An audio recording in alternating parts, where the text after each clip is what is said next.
He was safe. It was a fair ball. Aaron Boone should not have been thrown out. And DJ LeMahieu especially shouldn't have been thrown out.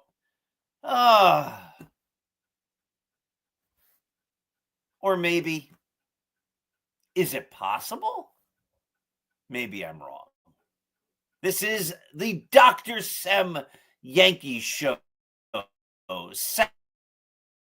Saturday morning, June the... This is a presentation of Northeast Streaming Sports.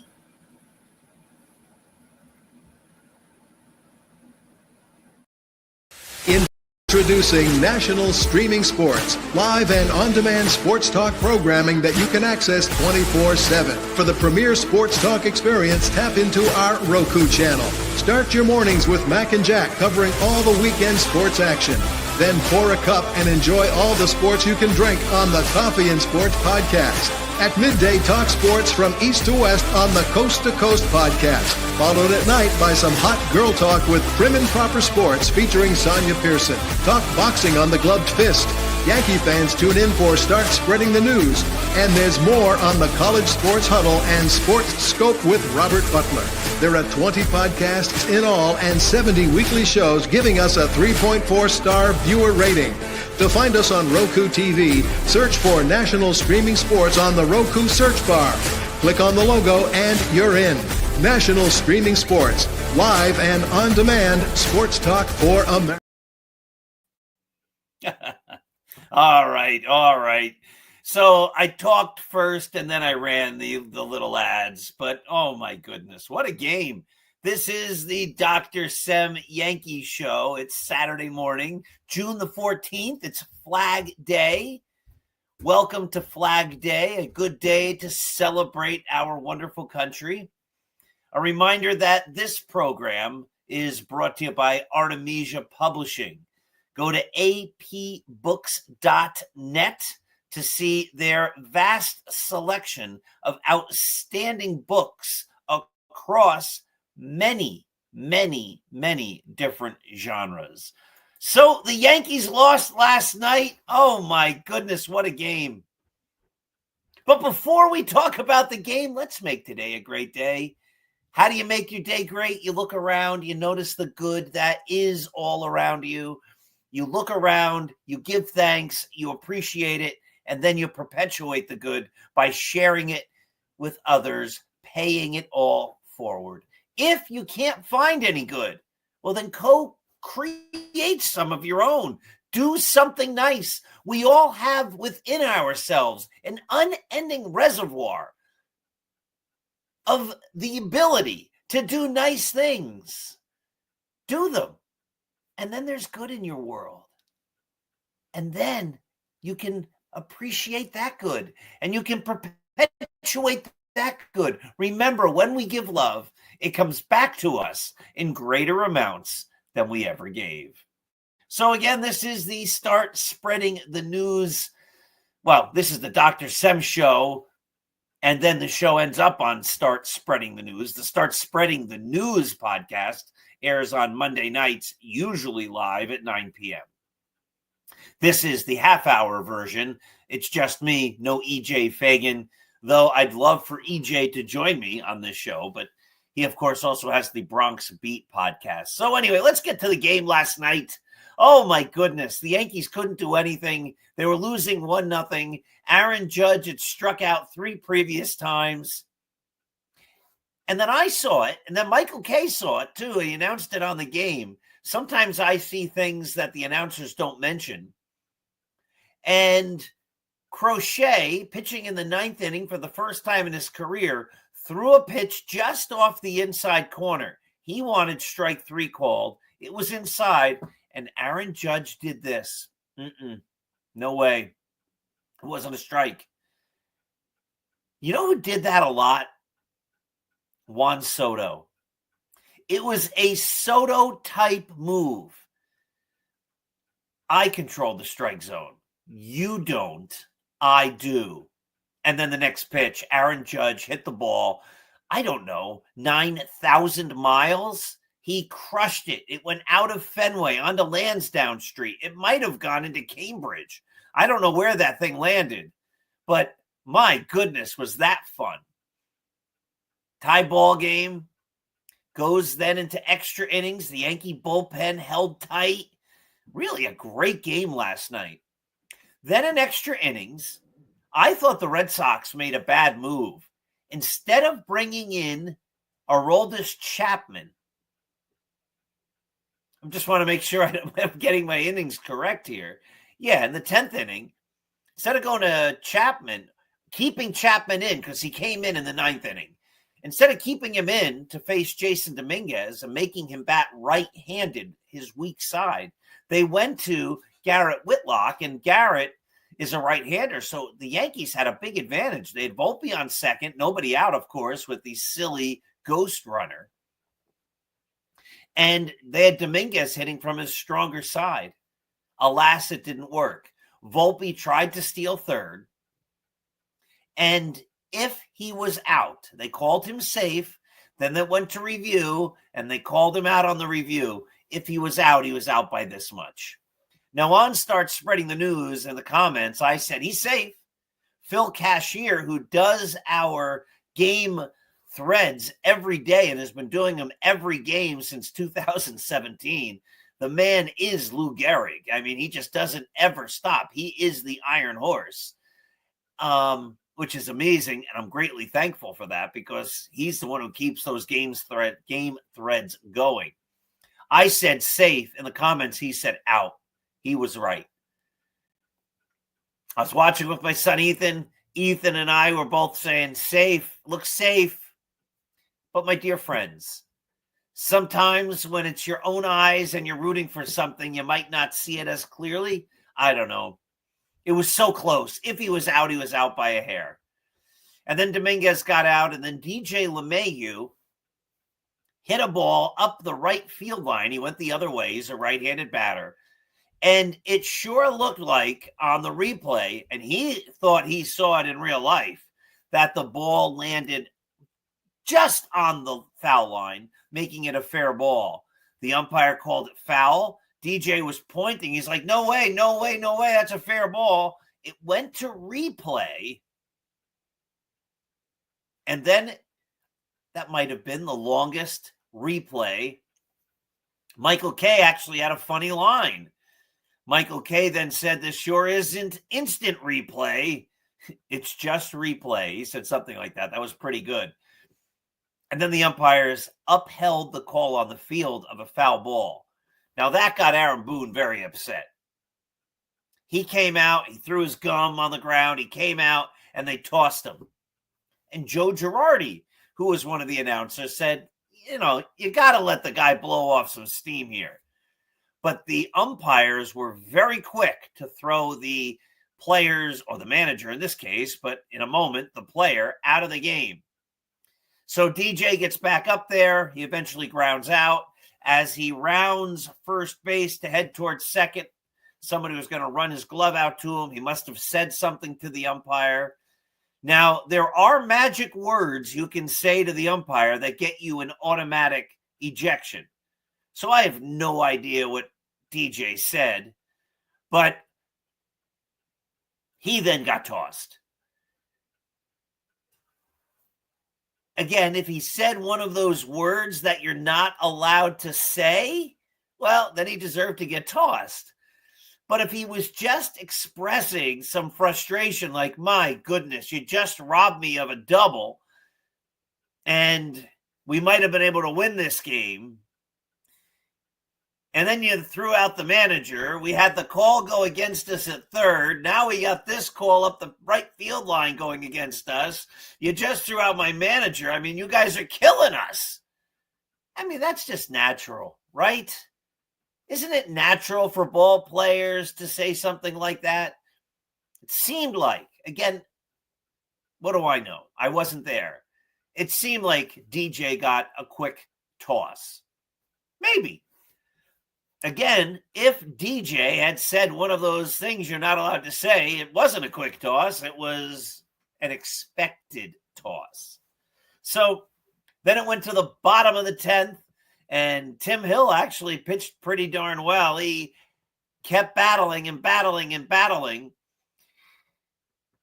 They had runners on second and third, the Red Sox. A right-handed batter was coming up.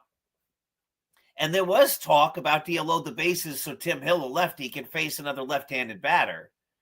And I said, no, I'd go after him because I never want to load the bases and then a walk loses you the game in that situation. I'd rather trust my pitcher. And he battled, but then the Red Sox got the big hit and the Yankees lost. So the Red Sox have now won 3 out of 4 games against the Yankees.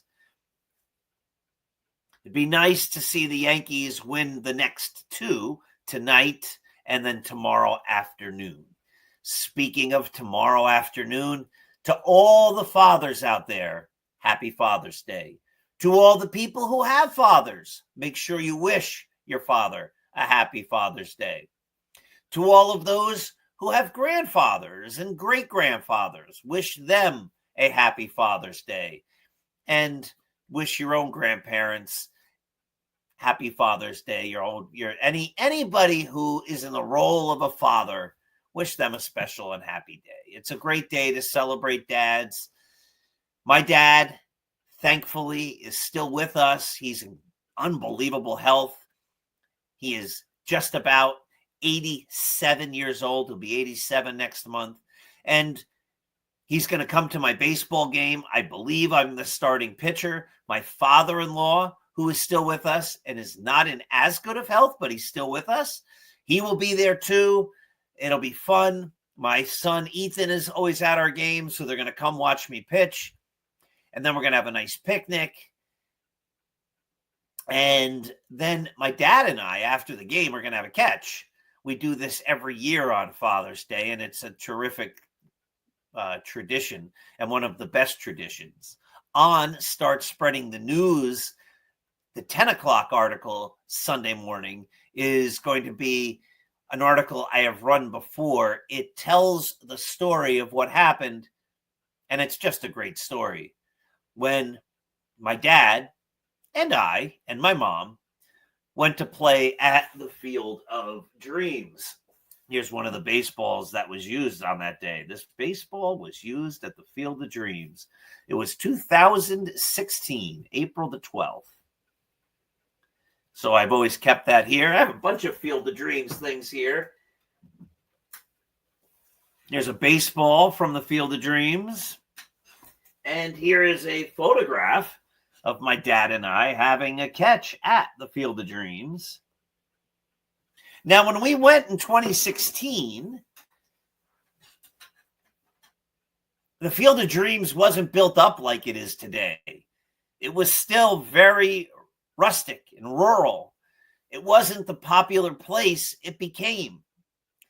It was just a baseball field. If you go there now, it's a lot different. I haven't been back, but I think you get the sense in this photograph. It's just a place. There's nothing out in the outfield. There's nothing special out there. It's just a baseball field. And it was definitely, without question, one of the most touching, special moments for me to have the opportunity with my dad and my mom. We live in New Jersey, to get out to Iowa, to get to the Field of Dreams and have a catch. And then we played some ball. My dad threw some pitches in there. I hit some out. I pitched some to my dad. My mom hit some. It was just great. We went back both days. We were only there for 2 days.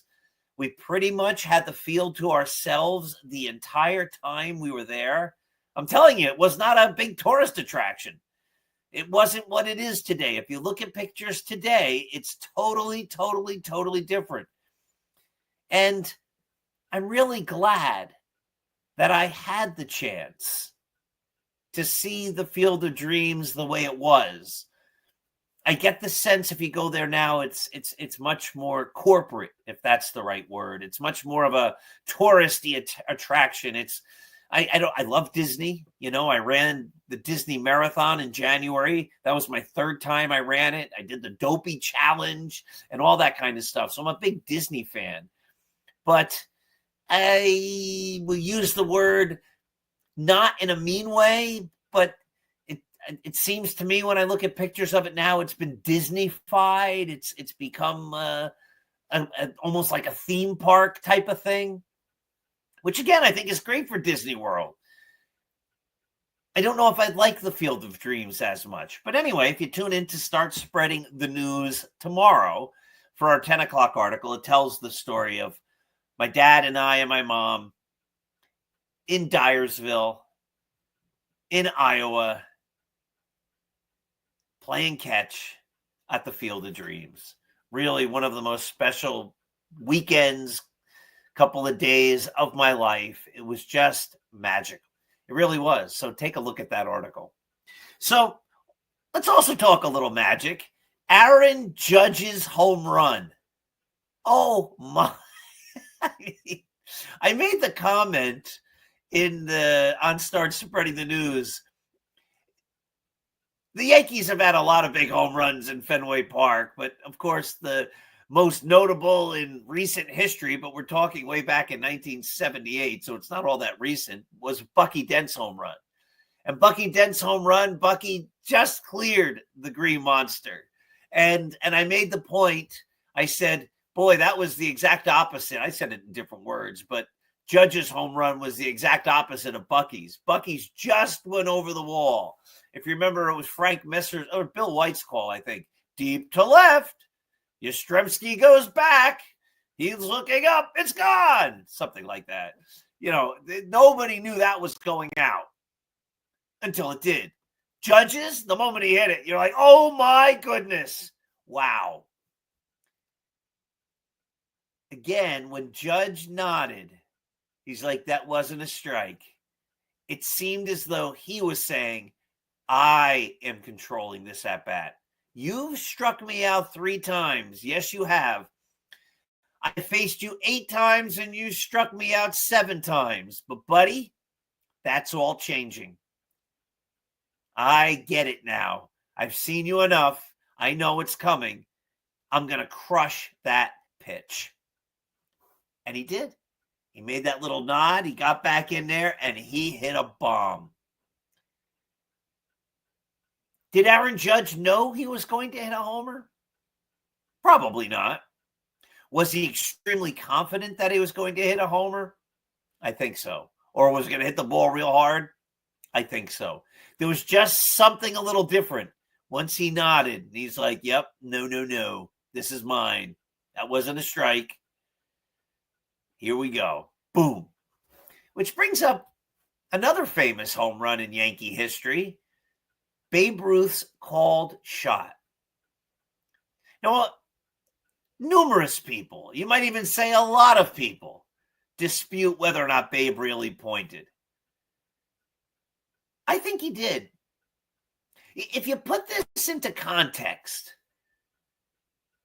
who hit the first home run in an All-Star game? Yeah, Babe Ruth. Who hit the first home run in Yankee Stadium? Oh, yeah, that was Babe Ruth.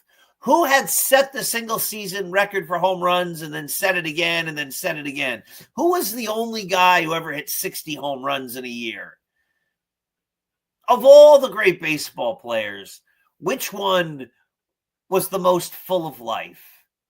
Which one definitely had the biggest ego? Which one saw the game? And again, he played hard. I know they did. And they took it very seriously. But which, at least the way you remember or the stories are told, lived a happy, fun life and played the game with fun and joy. And Babe Ruth, right? That was the Babe. He could do anything on the field. He was so much better than everybody else that he was playing in his own league at the same time as everybody else were playing in theirs. How many times? He also barnstormed countless winters, off seasons across the country, played in Japan. How many times in Babe Ruth's life, I'd love to know, was he somewhere? A little town, Bloomingdale, New Jersey. He went through Bloomingdale, New Jersey at one point.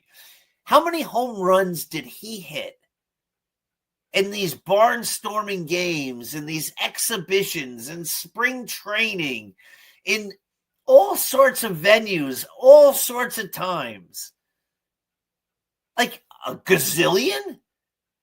I mean, that's what he did. He showed up and he hit home runs. He hit home runs in batting practice. I mean, it's just what he did. That's what the Babe did. There couldn't have ever been somebody more confident that he could hit a ball out at any time than Babe Ruth. And there are players, there are accounts where players said that wasn't the only time he ever called a home run. He called home runs all the time. He'd look at a pitcher and say, I'm going to end this game. I'm going to hit the home run. I'll hit a home run here. We'll go home. Now, I'm sure it didn't always work. I'm sure sometimes he said, I'm going to hit it out, and he didn't.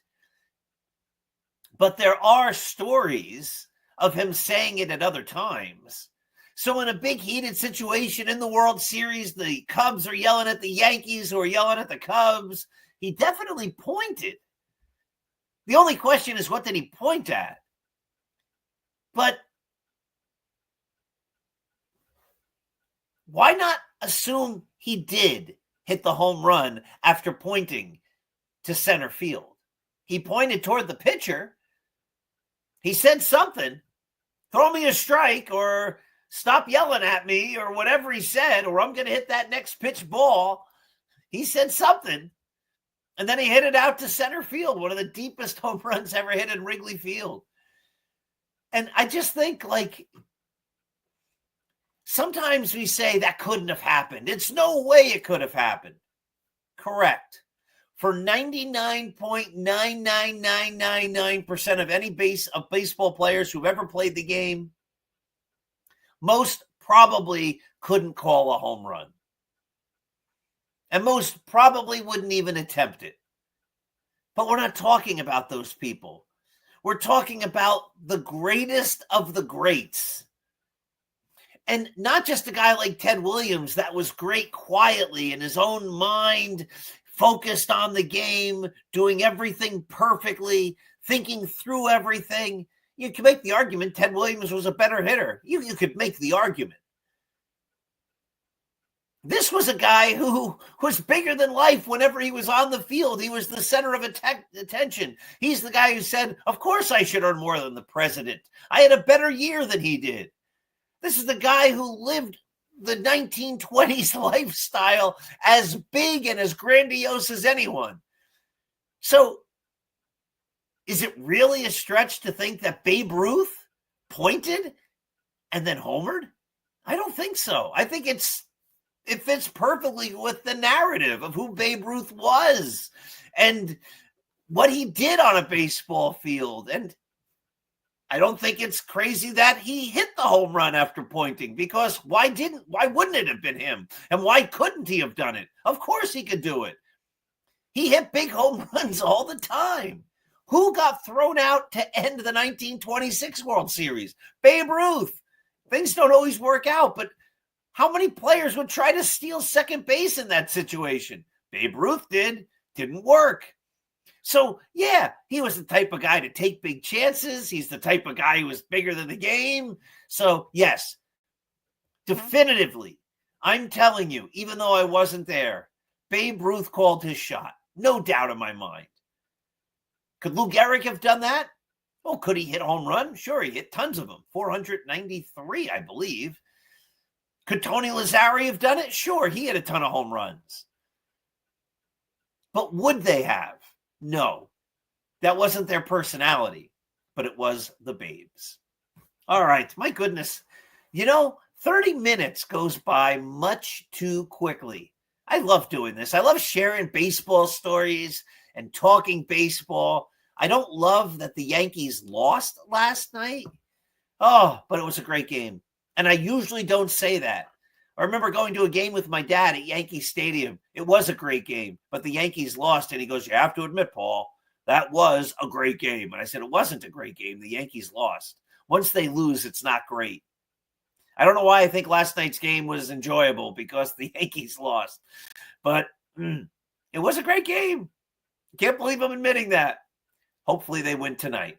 Ladies and gentlemen, thank you for watching. Go give love to other people by sharing kindness and be generous and do nice things and be nice and be respectful. When we give kindness, it comes back to us in greater amounts. When we give love, it comes back to us in greater amounts than we ever gave. Give a lot of love to those special dads and grandpas and father figures in your life this weekend, not just on Sunday, and use those 3 most important words you can tell anyone. They carry the most weight. They are the most powerful words ever. I love you. Have a great day. Have a great weekend. Happy Father's Day. Happy Flag Day. And let's go Yankees.